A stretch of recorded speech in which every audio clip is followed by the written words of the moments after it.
Chapter 7. What Trials? Every day after that, of course, Babe went the rounds with Farmer Hogget and Fly. At first the farmer worried about using the pig to herd the sheep, not because it was a strange and unusual thing to do, which people might laugh at. He did not care about that, but because he was afraid it might upset Fly and put her nose out of joint. However, it did not seem to do so. He could have spared himself the worry if he had been able to listen to their conversation. "That was fun," said Babe to Fly that evening. "I wonder if the boss will let me do some more work." "I'm sure he will, dear. You did it so well.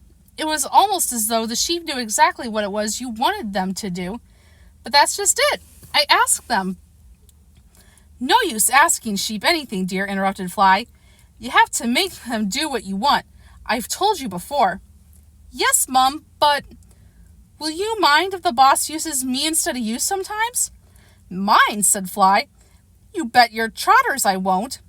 All my life I've had to run round after those idiots, uphill, down dale, day in, day out. And as for sometimes, as far as I'm concerned, you can work them every day. I'm not as young as I was. I'll be only too happy to lie comfortably in the grass and watch you, my babe." And before long, that was exactly what she was doing. Once Farmer Hogget could see her wagging tail and smiling eyes that she was perfectly happy about it, he began to use Babe to do some of her work. At first, he only gave the pigs simple tasks, but as the days and weeks went by, Hogget began to make more and more use of his new helper. The speed at which Babe learned amazed him, and before long he was relying on him for all the work with the flock, while Fly lay and proudly watched. Now there was nothing it seemed that the pig could not do, and do faultlessly at that. He obeyed all the usual commands immediately and correctly. He could fetch sheep or take them away, move them to left or right, persuade them, round obstacles, and through gaps, cut the flock in half, or take out one individual. To drench Ma, for instance, there was no need for Hogget to bring all the sheep to the collecting pen, or to corner them all and catch her by a hind leg with his crook. He could simply point her out to the pig, and Babe would gently work her out of the bunch and bring her right to the farmer's feet, where she stood quietly waiting. It seemed like a miracle to Hogget, but of course it was simple. "Ma?" "Yes, young'un? The boss wants to give you some more medicine." "Oh, not again. 'Tis horrible stuff, that. But it'll make your cough better." "Oh, are? Come along, Ma. Please." "Oh, all right then, young'un. Anything to oblige you." And there were other far more miraculous things that Babe could have easily have done if the farmer had only known.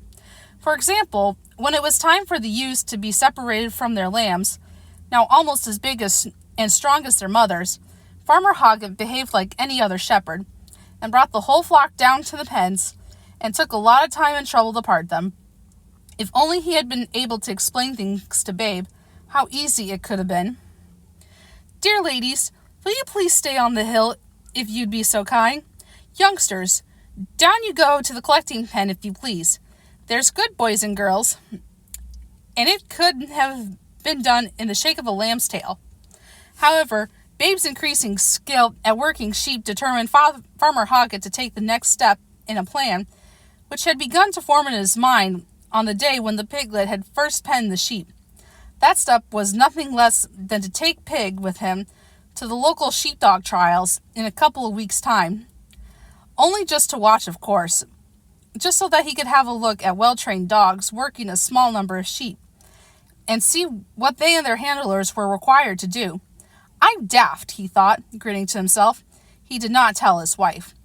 Before the day came, he put a collar and lead on the pig. He could not risk him running away in a strange place. He kept him on the lead all one morning, letting Fly do the work as of old. He need not to have bothered Babe, who have stayed tight at heel when told, but it was interesting to note the instant change in the atmosphere as the collie ran out. "Wolf! Wolf!" cried the flock. Every sheep immediately was on edge. "Move, fools!" snapped Fly, and she hustled them and bustled them with little regard for their feelings. "Babe!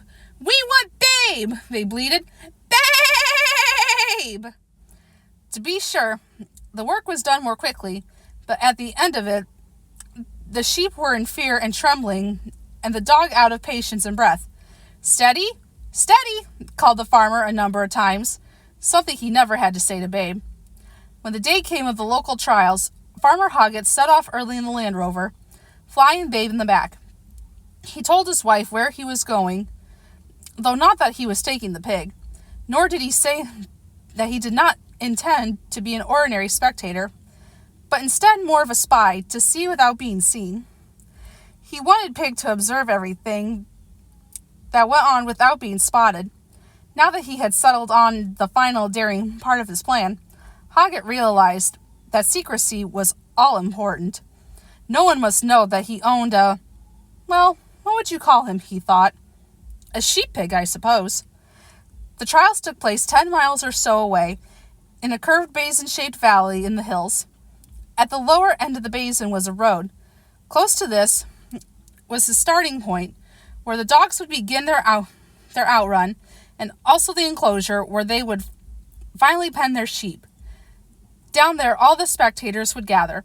Farmer Hogget, arriving some time before them, parked the Land Rover in a lane, and set off the valley by a roundabout way.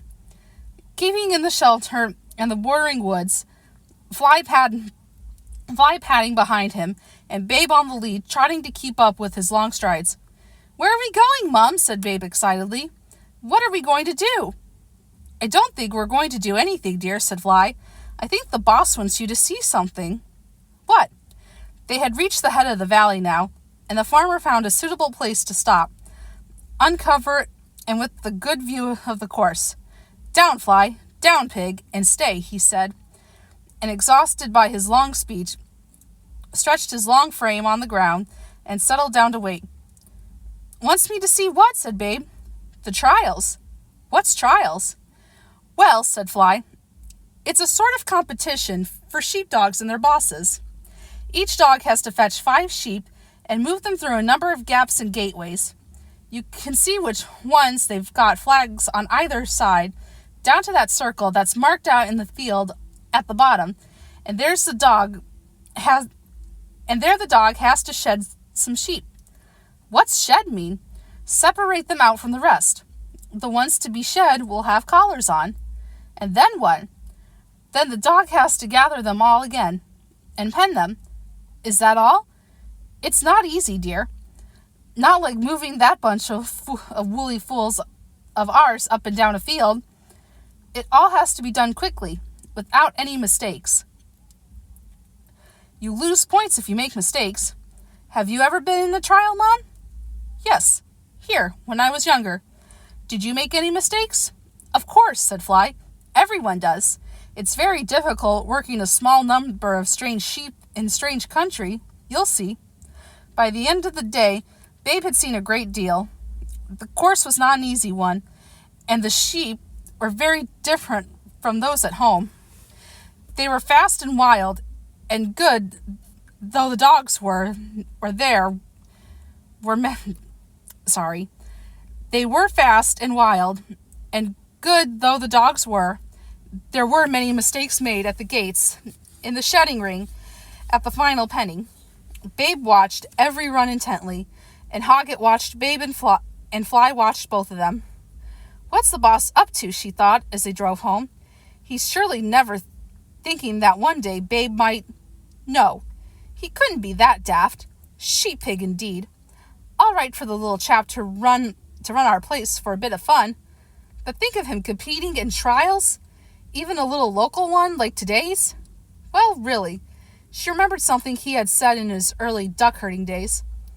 "I suppose you'd say," she remarked, "that those dogs just weren't polite enough." "That's right," said Babe. So, what do you think's going to happen? Comment down below what your thoughts are. Join me for the next chapter.